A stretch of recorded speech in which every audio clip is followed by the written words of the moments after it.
हमने नोटिस किया है कि 92% व्यूज़ हमारे पास ऐसे लोगों की तरफ से आते हैं जिन्होंने हमारे चैनल को सब्सक्राइब नहीं किया। तो आज हम मरहम की तरफ से आपके पास रिक्वेस्ट करने आए हैं कि आप हमारे चैनल को सब्सक्राइब करें ताकि हम और इन्फॉर्मेटिव कंटेंट और अच्छे डॉक्टर्स अपने प्लेटफॉर्म पर ला सकें। Thank you. अस्सलाम वालेकुम, मेरा नाम मारिया इश्तियाक है।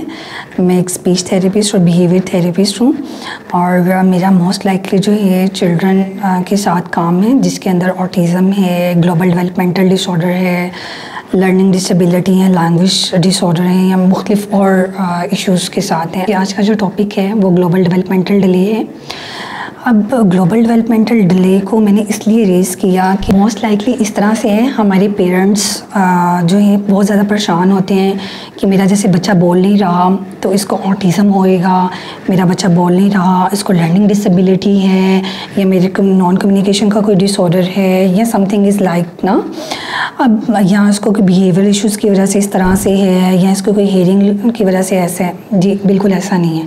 अब ग्लोबल डेवलपमेंटल डिले एक अम्ब्रेला टर्म है। अम्ब्रेला टर्म उसको कहते हैं कि एक ही छत के अंदर बहुत से फैक्टर्स इंक्लूड होते हैं। जैसे कि मैं आपको बताती हूँ कि इसके अंदर कम्युनिकेशन के फैक्टर्स, इसके अंदर बिहेवियरल फैक्टर्स, ADHD के कुछ सिम्टम्स, इसके अंदर ऑटिज़म के कुछ सिम्टम्स, इसी तरह से लर्निंग डेफिशिएंसीज के कुछ सिम्टम्स और ऑक्यूपेशनली कुछ सेंसरी कुछ सिम्टम्स और फाइन मोटर स्किल्स के कुछ सिम्टम्स आ जाते हैं। ग्लोबल डेवलपमेंटल डिले के अंदर क्या होता है कि प्योरली ना ये ऑटिज़म होता है, ना ही जो है ADHD होता है और ना ही ये नॉन कम्युनिकेशन डिसऑर्डर होता है।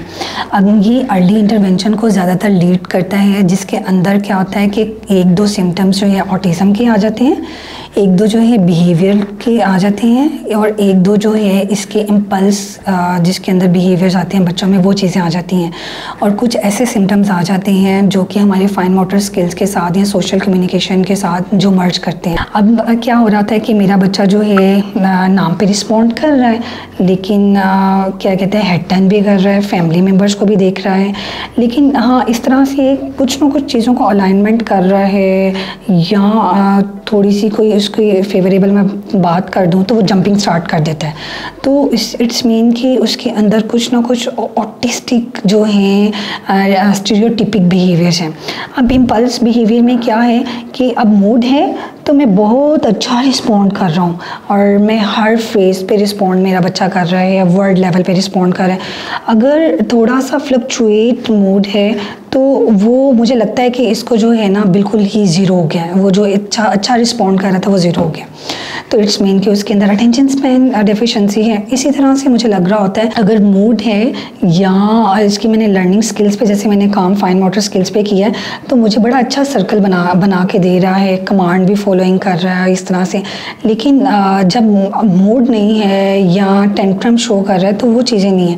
अब ये क्या है कि बच्चे के अंदर लर्निंग पावर्स तो हैं, लेकिन क्या है कि लर्निंग पावर के साथ साथ ग्लोबली कुछ ना कुछ डेफिशिएंसीज हैं कुछ चीज़ों की जिसके ऊपर हम अप्रोप्रिएटली ऑन टाइम बीइंग काम करें अंडर सुपरविजन थेरेपी तो ये चीज़ें जो हैं ये ठीक हो जाती हैं, ये चीज़ें अप्रोप्रिएट हो जाती हैं और ये फंक्शनल हो जाती हैं। अगर तो हम इन चीज़ों को रेज़ कर देते हैं, जैसे 3-3.5 साल की उम्र में हमें प्रॉपर्ली पता चलता है कि मेरा बच्चा हाँ बोल भी रहा है, लेकिन ऑन ऑफ द जो है रिकॉर्ड पे हमें ऑन ऑफ टाइम पे रिस्पॉन्ड करता है। हमें मेरा बच्चा लिखता भी है लेकिन ऑन ऑफ पे जो है रिस्पॉन्ड करता है। और इसी तरह से स्कूल में इश्यूज़ आ रही हैं, इसी तरह से जो है इसको मैं सोशल एनवायरनमेंट में लेके जाती हूँ और समटाइम बहुत अच्छा रिस्पॉन्ड करता है और समटाइम बिल्कुल ही ज़ीरो हो जाता है। This is the words for me कि मैं कैसे इसको टैकल करूँ। इसकी बेस्ट ये सलूशन है कि आप जो है एक रिहैब इसके साथ काम करें। रिहैब वो काम होता है जैसे एज अ स्पीच थेरेपिस्ट और बिहेवियर थेरेपिस्ट हूँ मैं, तो मैं मोस्ट लाइकली पेरेंट्स को ऐसा प्लान बना के देती हूँ जिसके अंदर एक स्पीच का एक बिहेवियर का टास्क करते जाएं और साथ में वो काम जो है घर पे करते जाएं।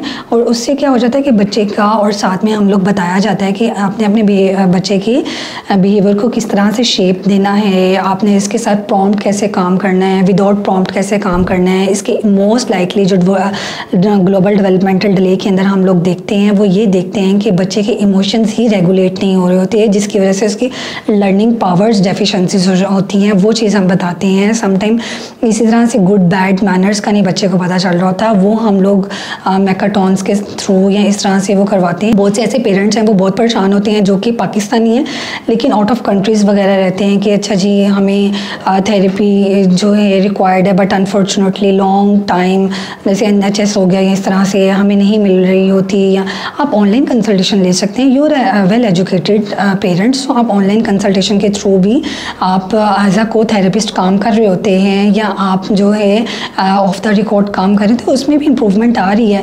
सिर्फ डिपेंड करता है कि आपने किस तरह से और कितनी कैपेबिलिटी के साथ बच्चे के साथ काम करना, और ये लॉन्ग रन जो है थेरेपी होती है एटलीस्ट 5 to 6 months। होपफुली आपको ये जो है अंडरस्टैंड हो गया होगा। फर्दर इंशाल्लाह ताला आपसे मुलाकात होती है। अगर कोई भी क्वेरी हो आप दिए हुए लिंक पे कांटेक्ट कर सकते हैं। अस्सलाम वालेकुम।